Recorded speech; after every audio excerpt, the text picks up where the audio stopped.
नमस्कार मित्रों, आज मैं आपको दुर्गा सप्तशती का 9वां और 10वां अध्याय सुनाने वाली हूँ। यदि आपने बाकी अध्याय नहीं देखे तो आप मेरे चैनल पर देख सकते हैं। 9वां अध्याय निशुम्भ का वध। राजा ने कहा, हे ऋषिराज, आपने रक्तबीज के वध से संबंध रखने वाला वृत्तांत मुझे सुनाया। अब मैं रक्तबीज के मरने के पश्चात क्रोध में भरे हुए शुंभ निशुम्भ ने जो कर्म किया वह सुनना चाहता हूँ। रक्तबीज के मारे जाने पर शुंभ निशुम्भ को बड़ा क्रोध आया और अपनी बहुत बड़ी सेना का इस प्रकार सुनाशित हुए देखकर निशुम्भ देव पर आक्रमण करने के लिए दौड़ा। उसके साथ बहुत बड़े बड़े असुर देवी को मारने के लिए दौड़े। महाप्रक्रमी शुंभ अपनी सेना सहित मां चंडिका को मारने के लिए बढ़ा। फिर शुंभ निशुम्भ का माता से घोर युद्ध होने लगा। वह दोनों असुर इस प्रकार देव पर बाण फेंकने लगे मानो मेघों से वर्षा हो रही हो। उन दोनों के चलाए हुए बाणों को देवी ने अपने बाणों से काट डाला और अपने शस्त्रों की वर्षा से उन दोनों दैत्यों को चोट पहुंचाई। निशुम्भ ने तीक्ष्ण तलवार और चमकती हुई ढाल लेकर देवी पर आक्रमण किया। तब देवी ने अपने शूर्प नामक बाण से निशुम्भ की तलवार व ढाल दोनों ही काट डाले। तलवार और ढाल के कट जाने पर निशुम्भ ने देवी पर शक्ति से प्रहार किया।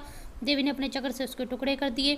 फिर क्या था, दैत्य मारे क्रोध के जल भून गया और उसने मारने के लिए देवी की ओर शूल फेंका, किंतु देवी ने उसे अपने मुक्के से ही चूर चूर कर डाला। फिर उसने देव पर गदा से प्रहार किया। देवी ने त्रिशूल से गदा को भस्म कर डाला। इसके पश्चात वह फरसा हाथ में लेकर देवी की ओर लपका। देवी ने अपने तीखे बाणों से उसे धरती पर सुला दिया। अपने पराक्रमी भाई निशुम्भ के इस प्रकार मरने पर शुंभ क्रोध में भरा हुआ देवी को मारने के लिए दौड़ा। वह रथ में बैठा उत्तम युद्धों से सुशोभित अपनी 8 बड़ी बड़ी भुजाओं से सारे काश को ढके हुए था। शुंभ को आते देखकर देवी ने अपना शंख बजाया। धनुष के टंकोर का भी तन से शब्द किया। साथ ही घंटे के शब्द से, जो कि संपूर्ण दैत्य सेना के तेज को नष्ट करने वाला था, संपूर्ण दिशाओं को व्याप्त कर दिया। इसके पश्चात देवी के सिंह ने भी अपनी दहाड़, जिससे सुन बड़े बड़े बलवानों का मत चूर चूर हो जाता है, आकाश, पृथ्वी और दूसरी दिशाओं को पूरित कर दिया। फिर आकाश में उछलकर मां काली ने अपने दांतों तथा हाथों को पृथ्वी पर पटका। उनके ऐसा करने से ऐसा घोर शब्द हुआ जिससे कि उससे पहले के शब्द शांत हो गए। इसके पश्चात शिवदूती ने असुरों के लिए भय उत्पन्न करने वाला अट्टहास किया, जिससे सुनकर सब दैत्य थर्रा उठे। शुंभ को बड़ा क्रोध आया। फिर अंबिका ने उसे, अरे दुष्ट, खड़ा रह कहा तो आकाश से सब देवता जय हो बोल उठे। शुंभ ने वहां कर ज्वालाओं से युक्त एक अत्यंत भयंकर शक्ति छोड़ी, जिसे आते देख देवी ने अपनी मोहलका नामक शक्ति से उसे काट डाला। हे राजन, फिर शुंभ के सिंहनाद से तीनों लोग व्याप्त हो गई। उसकी प्रतिध्वनि से ऐसा घोर शब्द हुआ जिसने इससे पहले के शब्दों को जीत लिया। शुंभ के छोड़े हुए बाणों को देवी के छोड़े हुए बाणों को शुंभ ने काट सैकड़ों सारों टुकड़ों में परिवर्तित कर दिए। इसके पश्चात जब मां चंडिका ने क्रोध में भरकर शुंभ को त्रिशूल से मारा तो मूर्छित होकर पृथ्वी पर गिर पड़ा। जब उसकी मूर्छा दूर हुई तो वह अपना बाण लेकर आए। उसने देवी काली तथा सिंह को घायल कर दिया। फिर उस राक्षस ने 10,000 भुजाएं दान करके चकरा दिए, युद्धों से देवी को आच्छादित कर दिया। तब भगवती दुर्गा ने कुपित होकर अपने बाणों से उसके चक्रों में बाणों को काट डाला। यह देखने शुंभ हाथ में गदा लेकर मां चंडिका को मारने के लिए दौड़ा। उसके आते ही देवी ने तीक्ष्ण धार वाले खड़ग से उसकी गदा को भी काट दिया। फिर उसने त्रिशूल हाथ में ले लिया। देवताओं को दुखी करने वाले निशुम्भ को त्रिशूल हाथ में ले आता देखकर मां चंडिका ने उसकी शूल से उसकी छाती पर प्रहार किया, उसकी छाती को चीर डाला। शूल वितरण हो जाने पर भी उसकी छाती में से कुछ चासा महाप्रक्रमी देते ठहर जा कहता हुआ निकला। उसको देखकर बड़े जोर से देवी ने एक ठहाका लगाया। अभी वह निकलने भी न पाया था कि उसका सर अपनी तलवार से काट डाला। सर के कटने के साथ ही वह पृथ्वी पर गिर पड़ा। तदंतर सिंह दहाड़ कर असुरों का भक्षण करने लगा। मां काली में शिवदूती भी राक्षसों का रक्त पीने लगी। कुमारी की शक्ति से कितने मादित्य नष्ट हो गई। ब्रह्मा जी के कमंडल के जल से कितने असुर समाप्त हो गए। कई दैत्य महेश्वरी के त्रिशूल से विदीर्ण होकर पृथ्वी पर गिर पड़े तो कई 12 ही के प्रहारों से छिन्न भिन्न होकर धाराशायी हो गए।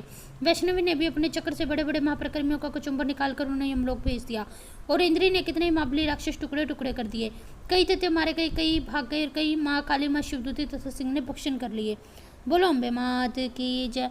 ये 9वां अध्याय। अब 10वां अध्याय शुंभ का वध। महर्षि मेधा ने कहा, अपने प्यारे भाई को मरा हुआ सेना नष्ट हुई देखकर क्रोध में भरकर देते रहा। शुंभ कहने लगा, दुर्गे तो अहंकार से गर्व मत कर, क्योंकि तो दूसरों के बल पर लड़ रही है। देवी ने कहा, देख दुष्ट, मैं तो अकेली ही हूँ। इस संसार में मेरे सिवा दूसरा कौन है। यह सब की सब मेरी शक्ति है। देखिए सबकी सब मुझ में प्रविष्ट हो रही है। इसके पश्चात ब्राह्मणी आदि सब देवियां उस देवी के शरीर में लीन हो गई और माता अकेली रह गई।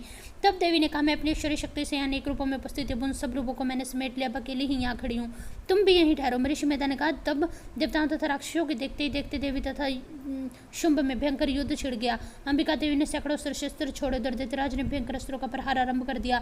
देवी के छोड़े हुए सैकड़ों शस्त्रों दैत्य ने अपने अस्त्रों से काट डाला और इसी प्रकार शुंभ के छोड़े हुए अस्त्रों को तो देवी ने अपनी भयंकर हुंकार के द्वारा ही काट डाला। दैत्य ने जब सैकड़ों बाण छोड़कर देवी को ढक दिया तो क्रोध में भरकर माता ने अपने बाणों से उसका धनुष नष्ट कर डाला। धनुष कट जाने पर दैत्येंद्र ने शक्ति चलाई, लेकिन मां ने उसे भी काटकर फेंक दिया।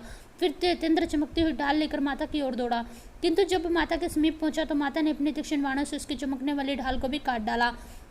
फिर तेतेंद्र का घोड़ा मर गया, रथ टूट गया, सारथी मारा गया तो वे भयंकर मुदगर लेकर माता पर आक्रमण करने के लिए चला, किंतु देवी ने उसे अपने तीक्ष्ण बाणों से उसके मुदगर को भी काट दिया। इस पर दैत्य ने क्रोध से लाल होकर देवी की छाती में बड़े जोर से एक मुक्का मारा।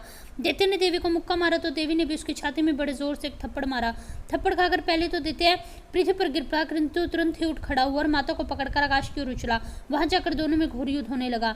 वह युद्ध ऋषियों तथा देवताओं को आश्चर्य में डालने वाला था। देवी आकाश में दैत्य के साथ बहुत देर तक युद्ध करती रही। फिर देवी ने उसे आकाश में घुमाकर पृथ्वी पर पटक दिया। दुष्ट आत्मा दैत्य पुनः उठकर देवी को मारने के लिए उनकी ओर दौड़ा, किंतु जब देवी ने उसे अपनी ओर आता देखा तो उसकी छाती विदरण करके उसको पृथ्वी पर पटक दिया। देवी के त्रिशूल से घायल होने पर उस दैत्य के प्राण पखेरु उड़ गए। उसके मरने पर सुंदर द्वीप पर्वत सब कांपने लग गए। तदंतर उस दुष्ट आत्मा के मरने से संपूर्ण जगत प्रसन्न व स्वस्थ हो गया। आकाश निर्मल हो गया। पहले जो उत्पात सूचक मेघ और उल्कापात होते थे वे सब शांत हो गई। नदियां अपने ठीक मार्ग पर बहने लगी। संपूर्ण देवताओं का हृदय हर्ष से भर गया। गंधर्वनियां सुंदर गान गाने लगी, गंधर्व बाजे बजाने लगे, अप्सराएं नाचने लगी और पवित्र वायु बहने लगी। सूर्य की कांति स्वच्छ हो गई। यक्षशालाओं की बुझी हुई अग्नि अपने आप प्रज्वलित हो उठी। चारों दिशाओं में शांति शांति फैल गई। बोलो अम्बे मात की जय। अगर आपको ये वीडियो पसंद आए तो मेरे चैनल को सब्सक्राइब और वीडियो को लाइक करें इसी तरह की और कहानियाँ जानने के लिए। धन्यवाद।